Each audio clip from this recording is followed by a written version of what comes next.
I'm Sunny Kajavi. I joined the church, I believe it was in 1987. And I'm Sherry Brennan. I live in Norwalk, Connecticut, and I joined the church in 1988. And I became involved with the Welcoming Church Congregation Committee shortly after my daughter came out. And I met with Frank Hall for the first time, and he assured me that the congregation, not only our congregation, but our denomination had been very supportive of gay rights from at least the 1960s. He also introduced me to another congregant, Mickey Magidson, who was a member of PFLAG, and shortly thereafter I joined PFLAG. Parents, friends of lesbians and gays. And over the years that has become a lot more inclusive to include bisexuals and transgenders.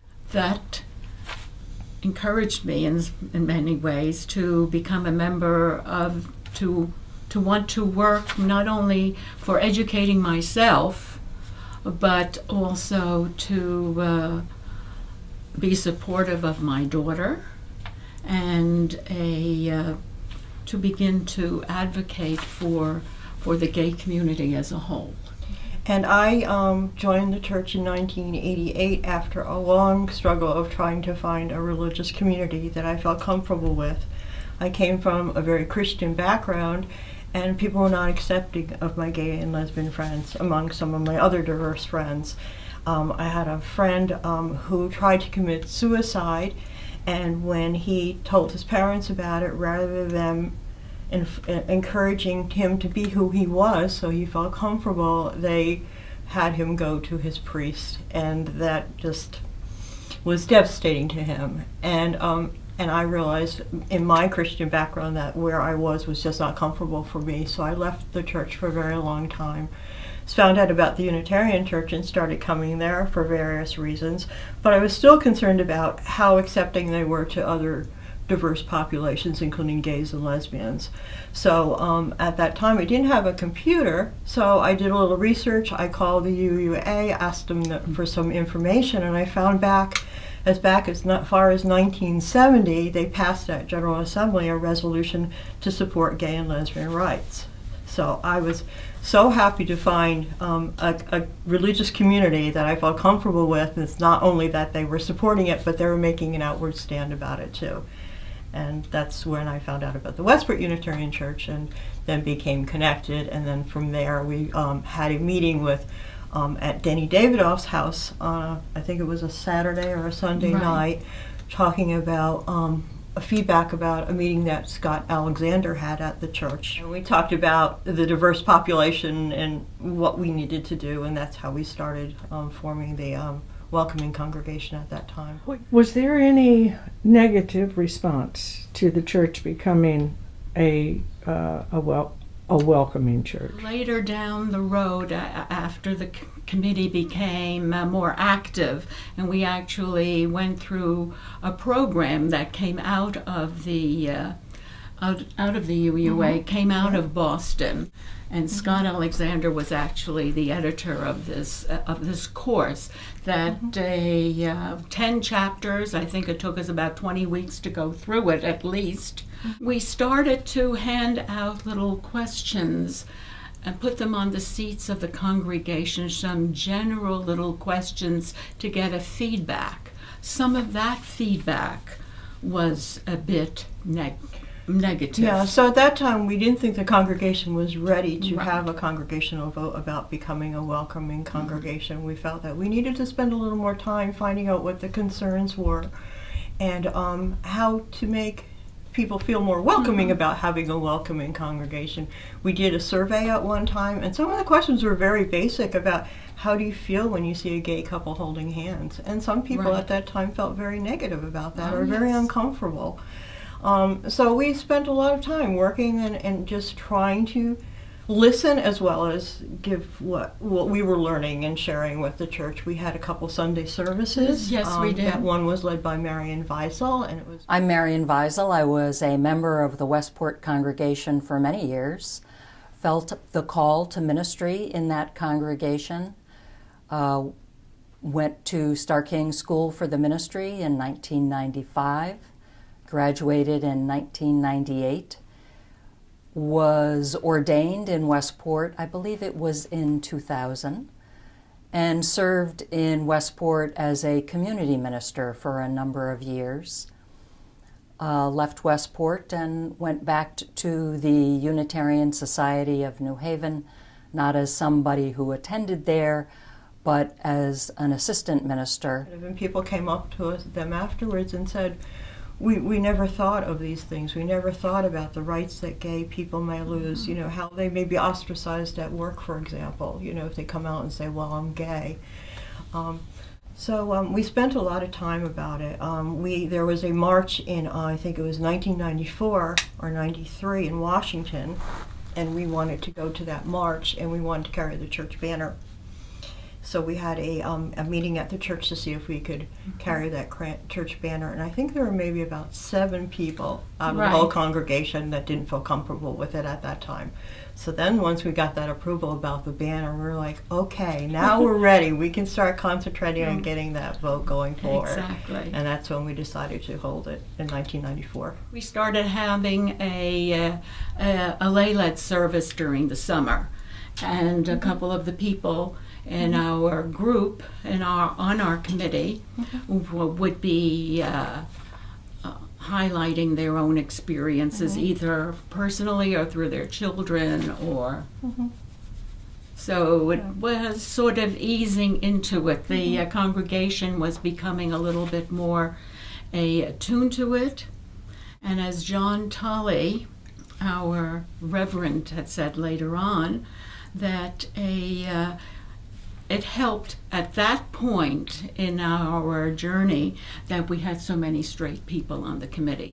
It made it easier than if everybody had been predominantly gay, and if the minister had been gay, because people would have been afraid to raise questions. Yeah, and I think that's one yeah. thing too that a lot of people question, like, all right, you're a straight woman married to a man, and you're a mother of a lesbian, but neither of you are a lesbian or gay or bisexual.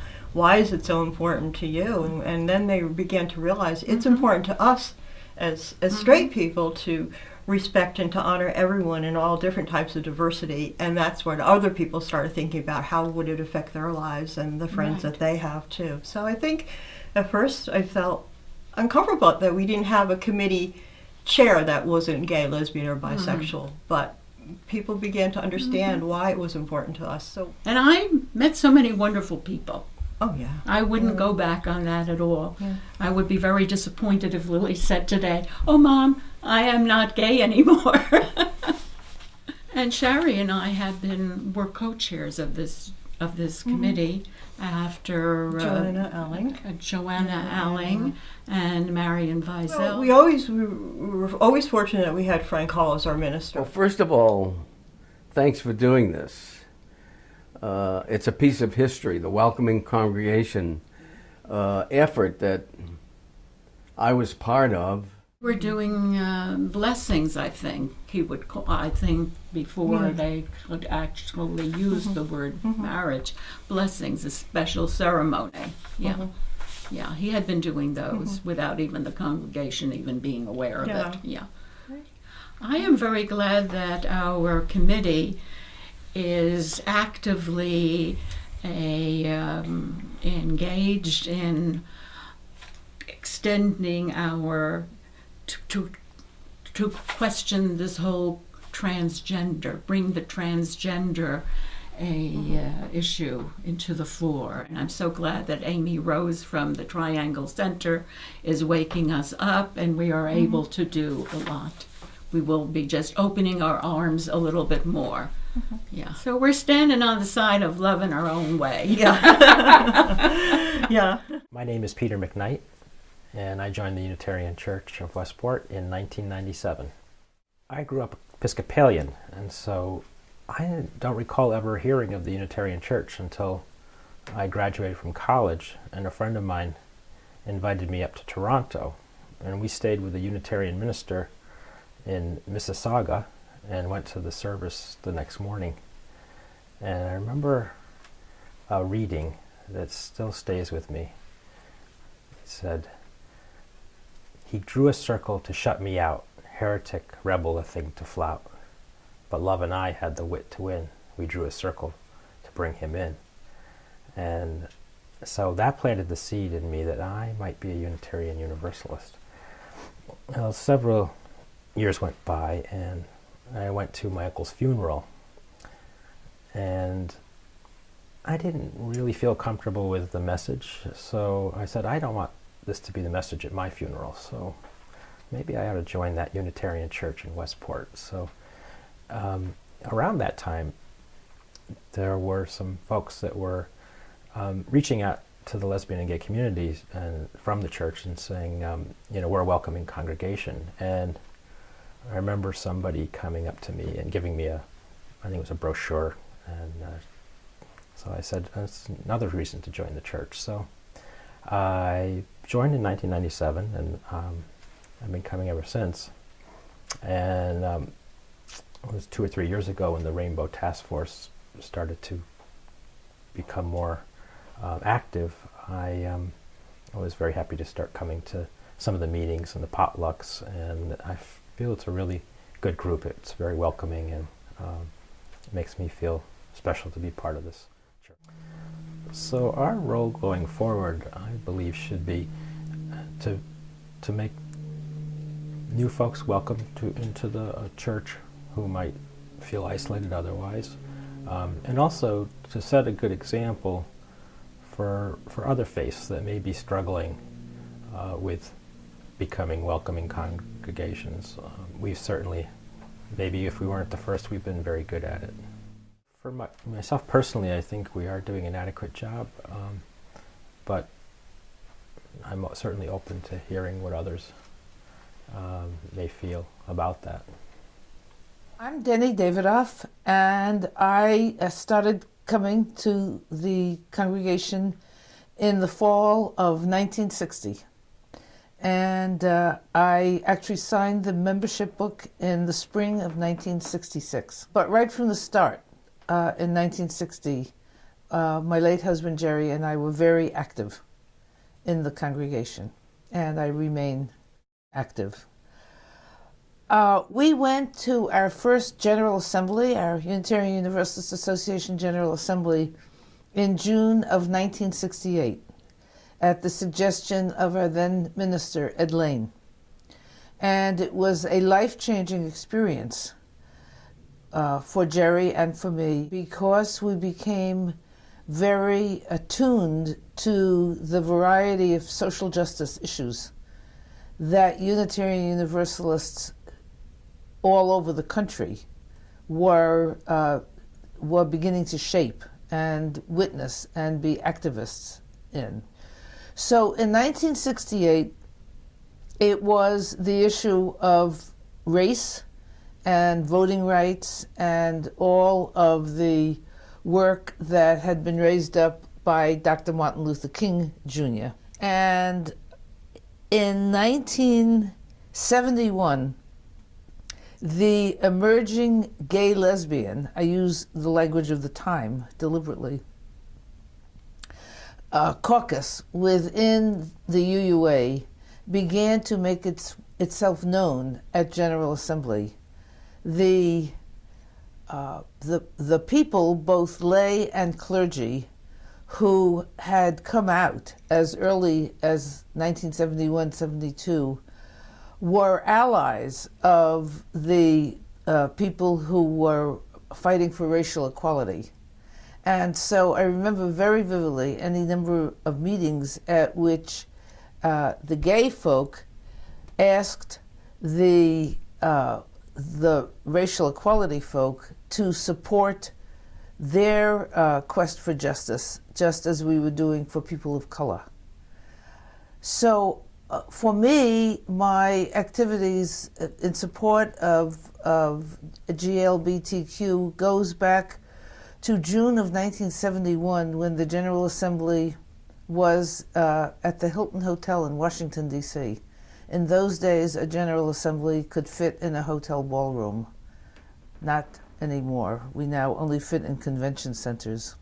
As I progressed more and more as a UUA activist and denominational figure of one kind or another, which began in 1973 when I was elected to the board of the Unitarian Universalist Women's Federation, these issues of equality for lesbians and gays within our movement were part of my life.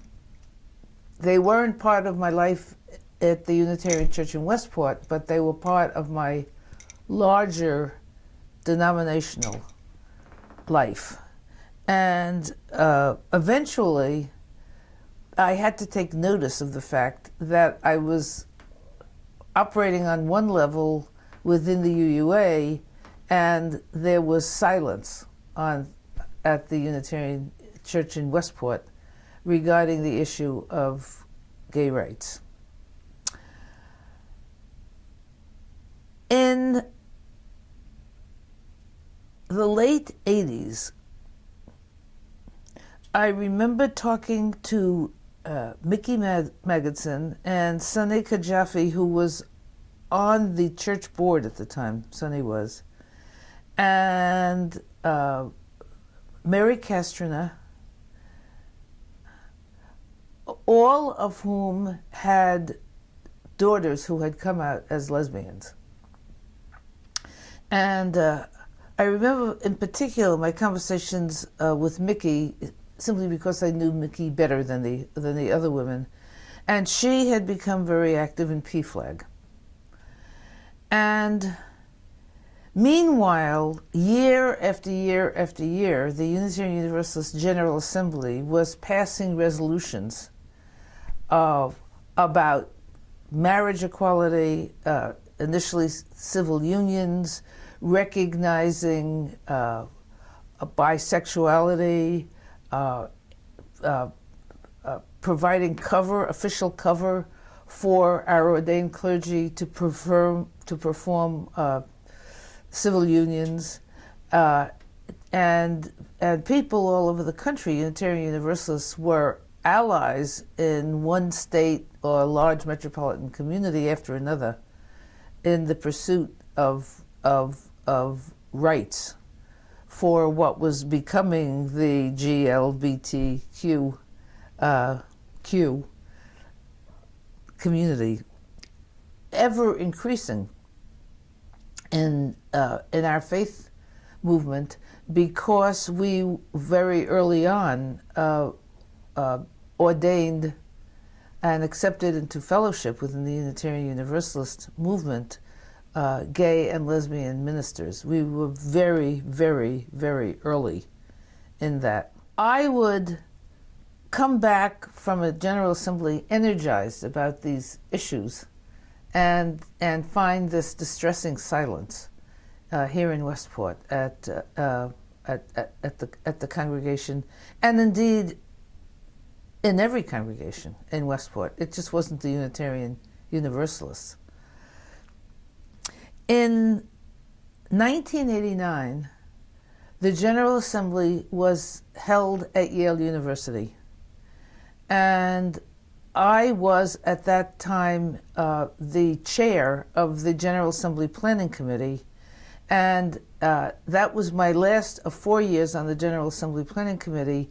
And at that 1989 GA, I was elected to the Board of Trustees of the Unitarian Universalist Association. And we came home. The GA is always in late June, in the third or fourth week of June. And we came home, and I had already accepted an invitation from whoever was running the summer services in those days to do a service in August. I did a sermon about my distress concerning the lack of recognition of the gay and lesbian and bisexual, again, I use the terms of the times, community in our congregation or in, as far as I knew, any other congregation in Westport. And I remember talking in my sermon, making fun of the fact that it seemed odd to me that we seemed to be the only community in the United States that, oddly enough, no gay people lived in. It must be so, because if there were gay people in the community, they would be in the congregation. And of course, I was talking about the fact that we were not welcoming, and it was not a safe faith community to come out in.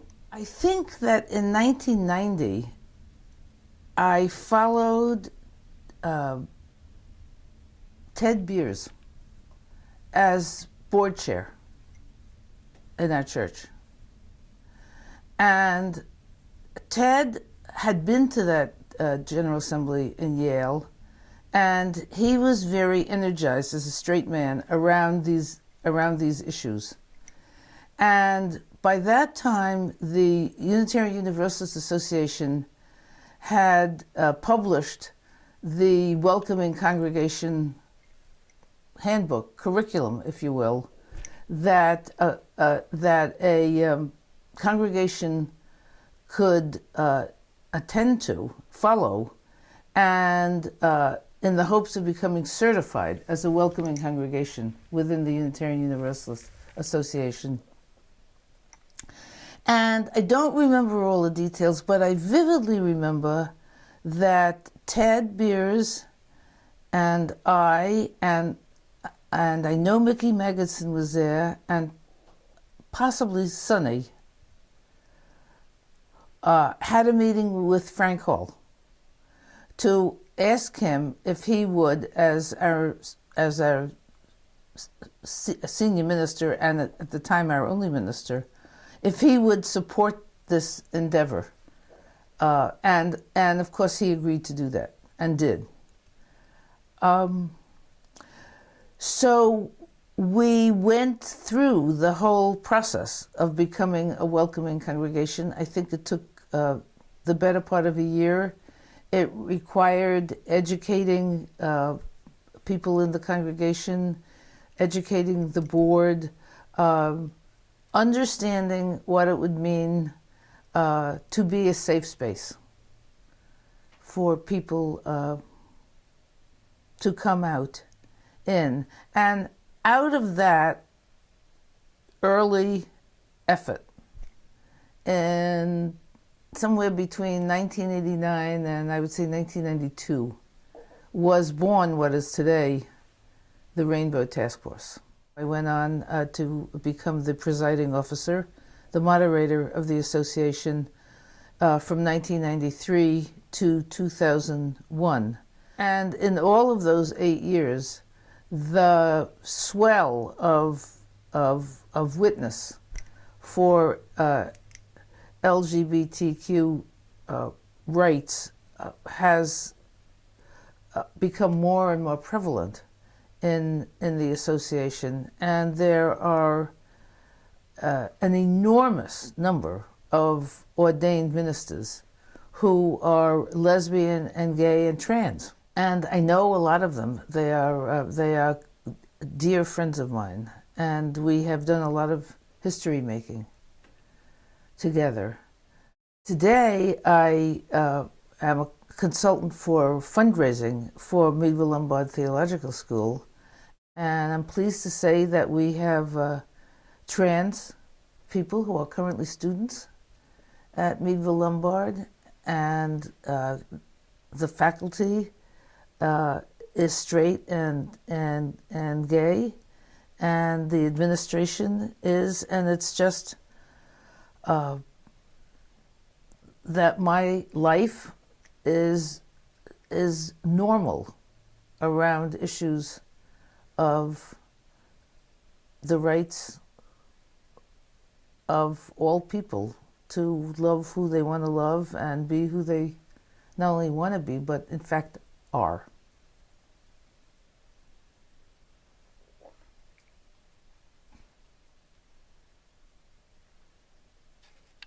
When I came to Westport, after I started talking to folks in the congregation and they heard where I came from and what I had been involved in Hamden, I was quickly recruited to the Welcoming Congregation Committee. And I believe that Frank Hall was on sabbatical at the time.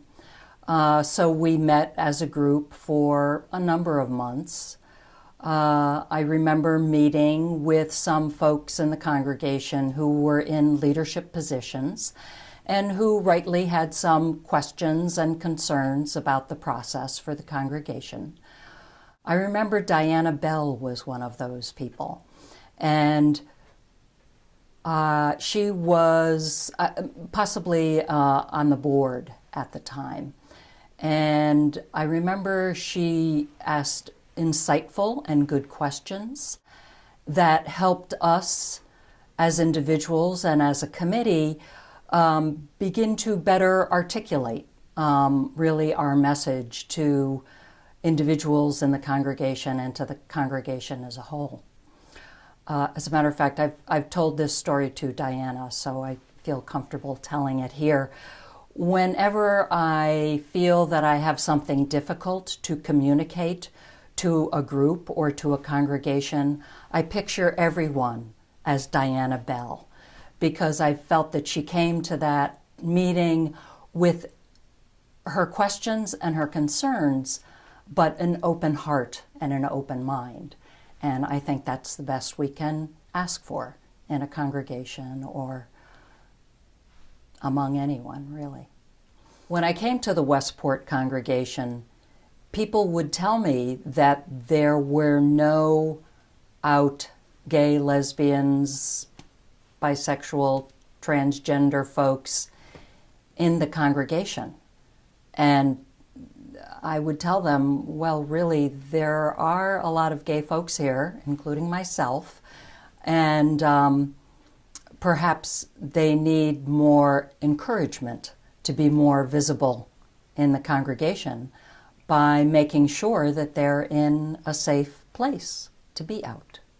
When Frank Hall returned from his sabbatical, we were ready as a group, the Welcoming Congregation Committee, to go to him and to let him know what we needed from him, which was his support with our effort, both on a congregational level and really specifically from the pulpit, and that he generously gave. The beginning of the process in Westport is what I remember most. I don't remember a congregational vote.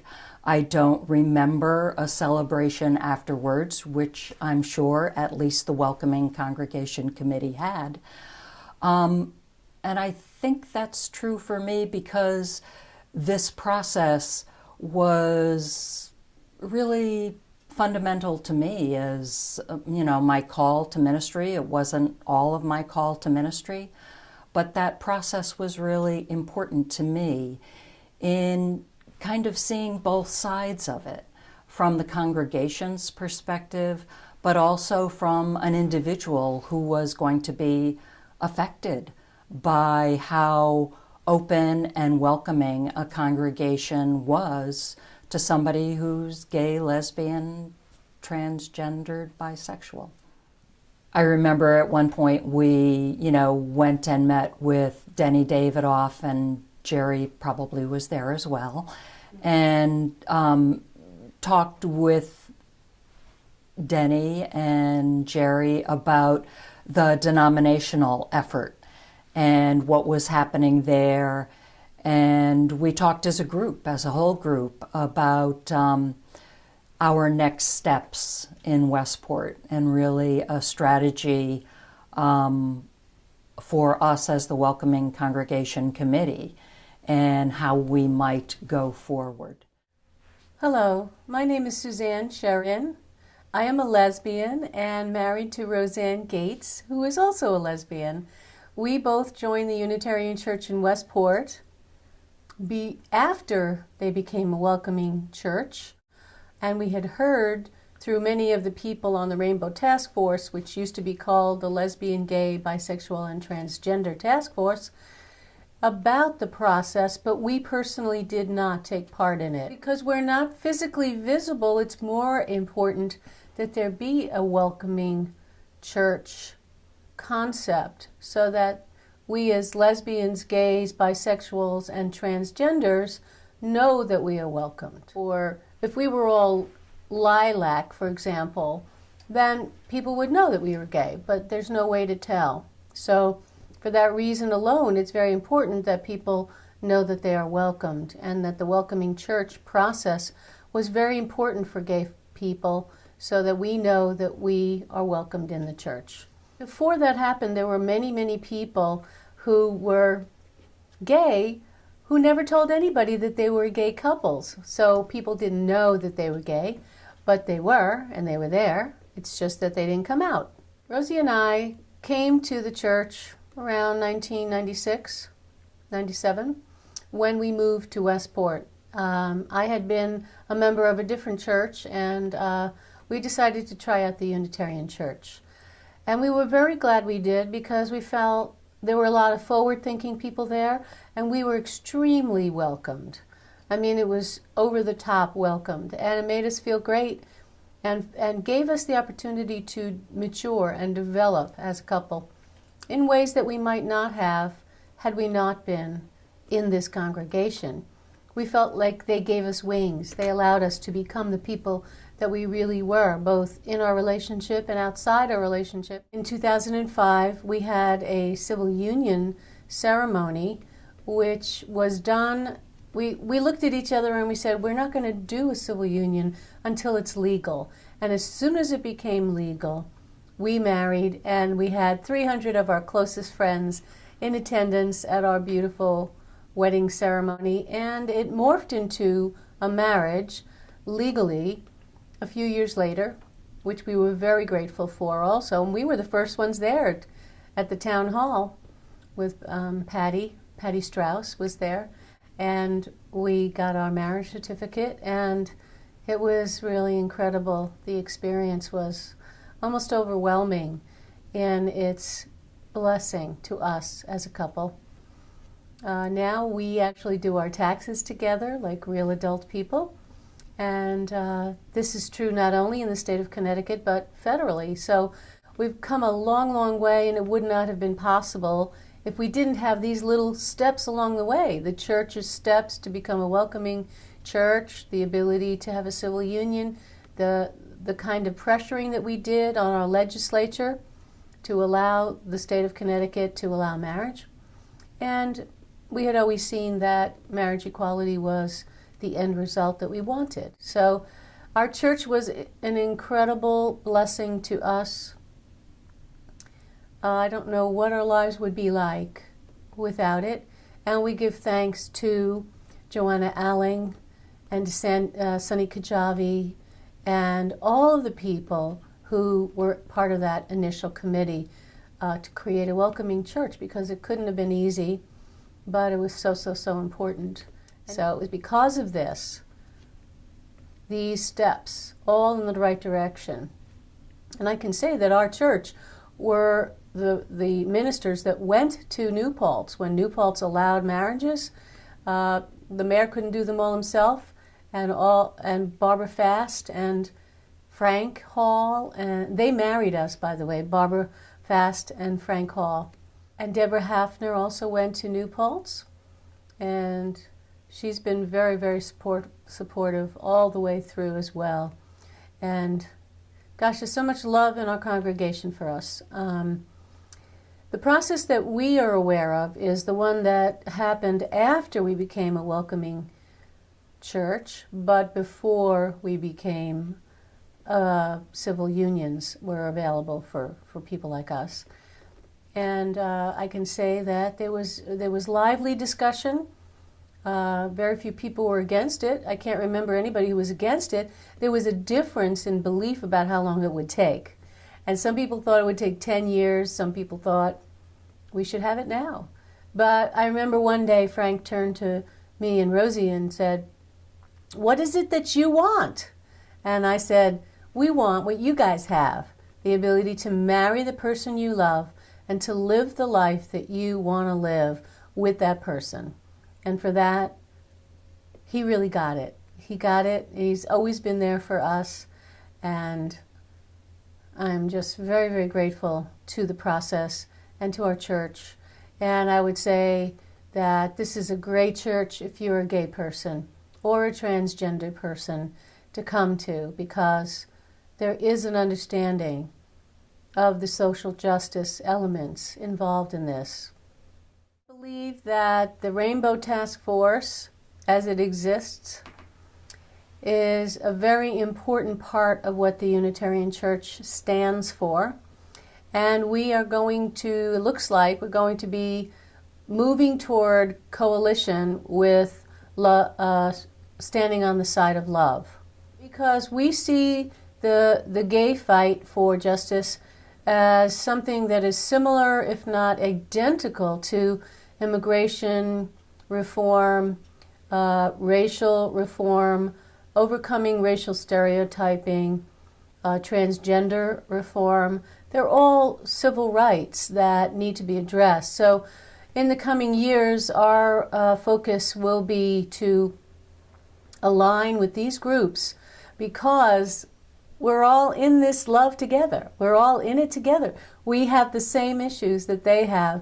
It's just that our next steps might be to see ourselves in relation to other similar civil rights issues, but also to finally get the United States as a whole to recognize marriage equality in every state. I think that is the most important thing that we could do moving ahead, because now we have a patchwork quilt of states that say, yes, you guys have a right to be, and we have, 38, 37 states now. The numbers keep going down in the right direction, which is good, but the efforts on the other side are incredibly strong. So we need to come about in a determined way to get marriage equality in every single state of the Union, every state, so that if we decide to move from our beautiful state of Connecticut, we will also have our legal status respected and understood, and we don't have to go through this again in another state. So that's where I think we should put our attention, because yes, we are incredibly successful, but there are states where people have no rights, and that makes me very sad. It makes my heart break, and I think that we need to help them. We need to spend our energies helping the states that haven't got it as together as we do. I want to talk about my own experience. That goes back 43 years when I started in ministry. In my first year of seminary, I was hired to be an assistant to the minister in Lexington, Massachusetts, in one of the two Unitarian churches there, named for Charles Follin, the first professor of German at Harvard, who became a Unitarian minister under the influence of William Ellery Channing, which is basic to our history. And in 1970-71, the curriculum about your sexuality, we called it AYS, was being developed. And the congregation that I was serving in Lexington was asked to be one of the pilots to try out this material that was being produced. And it was a very daring step at the time in terms of teaching about your sexuality. And it broke down the barriers and removed the stick figures and the biology lessons and got at the whole question of sexuality. And not only as an act in terms of sex, but in terms of one's whole life. It's interesting that the curriculum was later changed. The name was changed to Our Whole Lives. OWL, it's called. So I was part of the pilot program. One thing led to another. and I got trained to be a teacher of the material, and also later trained to train teachers to use the material. So that was 1970, 71, 72. And I was later called to the church in Attleboro in 1972 when I got out of seminary. And I was, of course, still using that material. My own children went through the AYS About Your Sexuality curriculum, and my wife, Anita, then my wife, and I were the teachers. And as I say, our two children, Susan and Jonathan, who are now 46 and 50 years old, went through that program in Attleboro. And early on, I went to Attleboro in 1972, a new curriculum was introduced called The Invisible Minority. And it was, as the title suggests, about the lives of gay, lesbian people who were still basically, in general, out of the closet. I mean, in the closet. And this was a whole attempt to help people in general deal with the gay, lesbian issues and questions, and the whole thing of people being quiet and not talking about it. And I remember early on, when I was teaching the Invisible Minority curriculum, I invited people in the community to come and join in the conversation. And I put an ad in the local paper. And I was surprised and very pleased that a number of people from the community showed up. And there was an incident where one of the members of our congregation, I remember Harriet Small, her name was, she's long since have died, and she said how much she was excited about this material. She said, because, I've never met a homosexual person. And one of the men who had shown up from the community answering the invitation looked at her and said, "Oh, yes, you have, honey." And she said, "Well, do you mean?" And it was a little microcosm of what the whole thing is about, of being out and being real and being yourself. And these men explained to her that there was a very active homosexual community, but it was quiet. And he even said, I'll never forget, he said, we've been keeping to ourselves, but you've invited us to come out, to be here with you. And that's what the Welcoming Congregation effort was designed to do. Now, the curriculum for the material to help congregations become welcoming congregations was initiated in 1989 at the General Assembly, passing a resolution, and in 1991 to make that resolution more than just words on a page and forget about it after it's done, there was a curriculum developed called the Welcoming Congregation in 1991, and we were one of the first congregations to use the material and to do what they told us we needed to do to actually be a welcoming congregation. In those days, people would say, well, of course, we welcome anybody. And it was somewhat patronizing, because to really be welcoming, you need to make an intentional effort.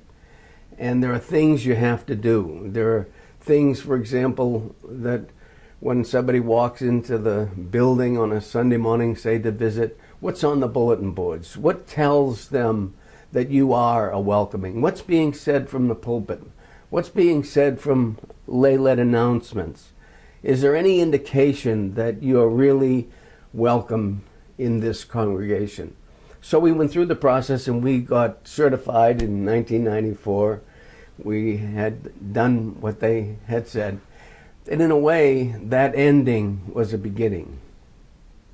It was a new beginning. We had become aware on a deep level Number one, that you need to be intentional about welcoming. And number two, that it's difficult for people on both sides of the question.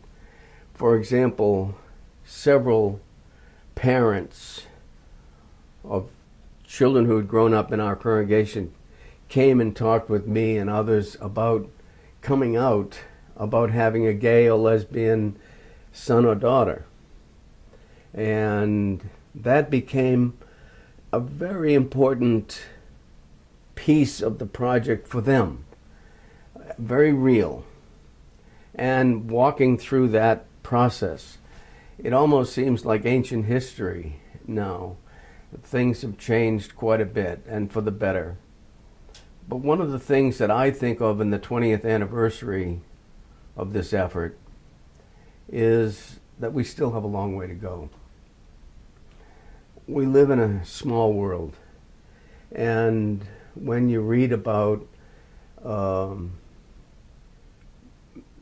gay lesbian oppression in Africa and among various groups around the world, it's somewhat reactionary, but it's also an indication of what has been the life of gay lesbian people, having to hide, afraid for their lives, afraid for their relationships on a personal level with parents and siblings.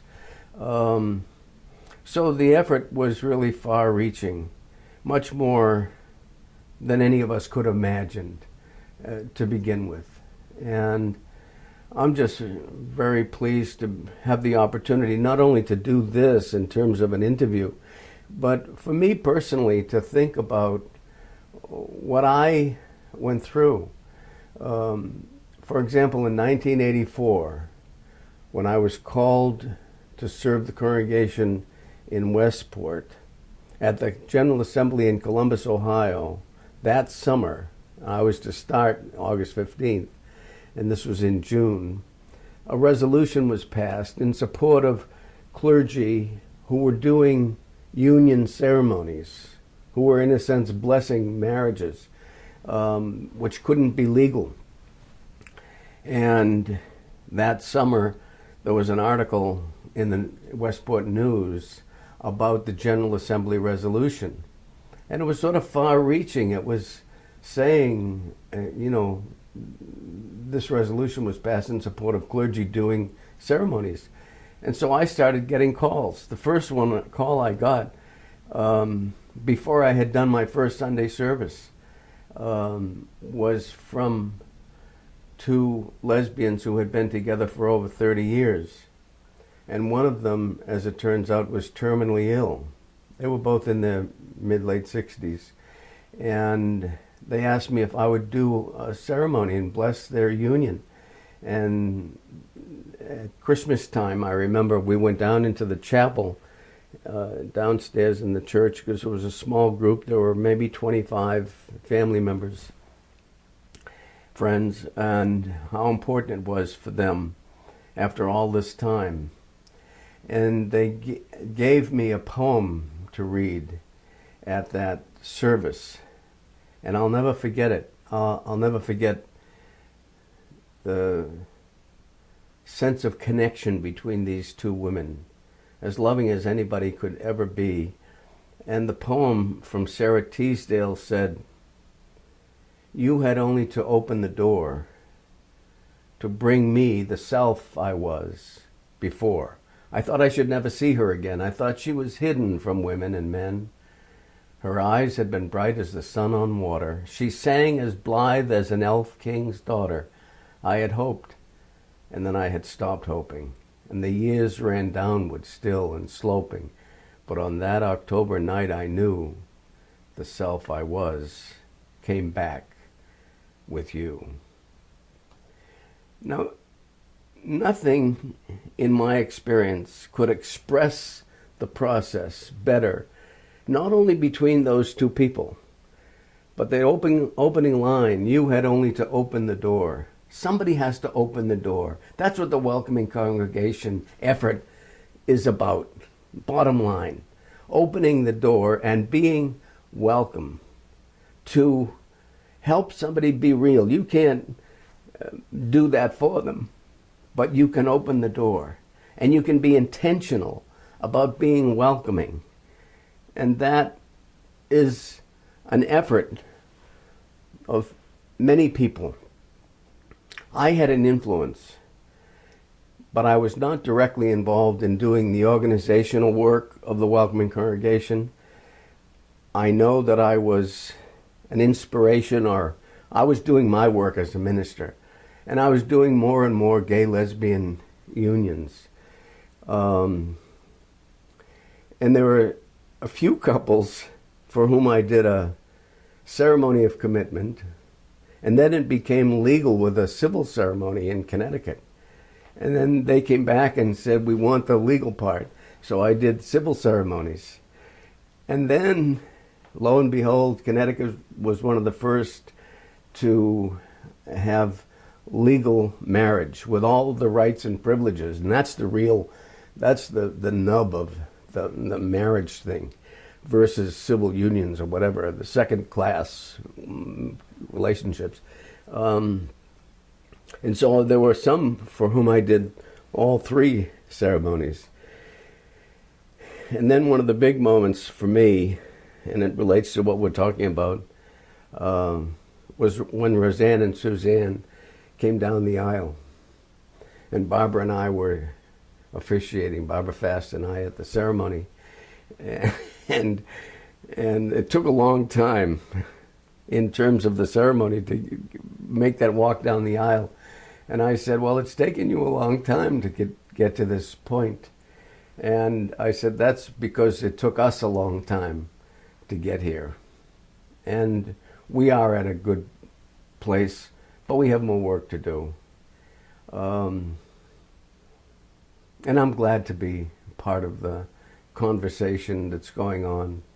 And hopefully this celebration will not only allow us to remember what we did to get here, but it will give us some direction for the future and where we have to go now and what we have to do to continue to be welcoming, but also to reach beyond the confines of our own congregation and move forward. Thank you. The birds they sang at the break of day start again. I heard them say, don't dwell on what has passed away. Oh, what has yet to be.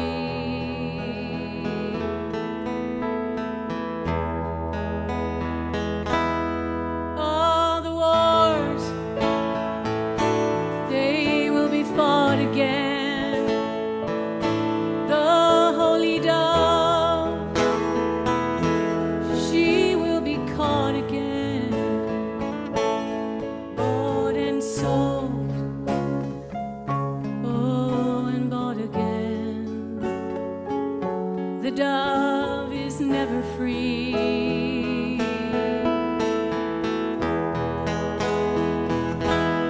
Ring the bells that still can ring.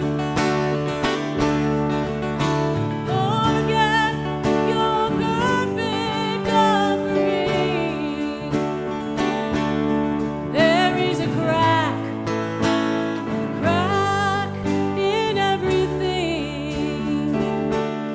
That's how the light gets in. That's how the light gets in. We asked for signs. The signs were sent. The birth betrayed. The marriage spent. Yea, the widowhood of every government. The signs for all to see. Yeah.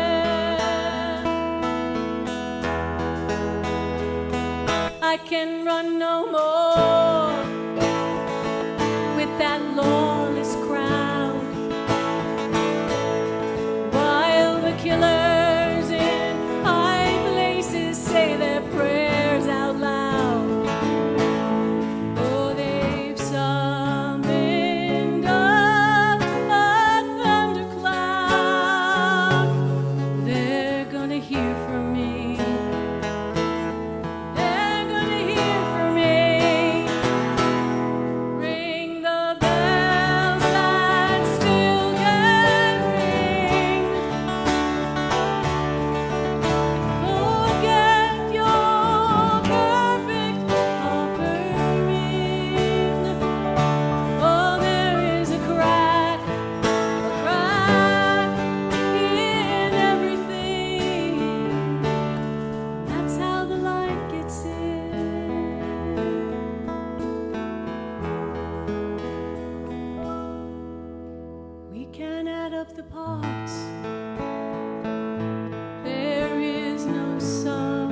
can strike up the march, but there is no drum.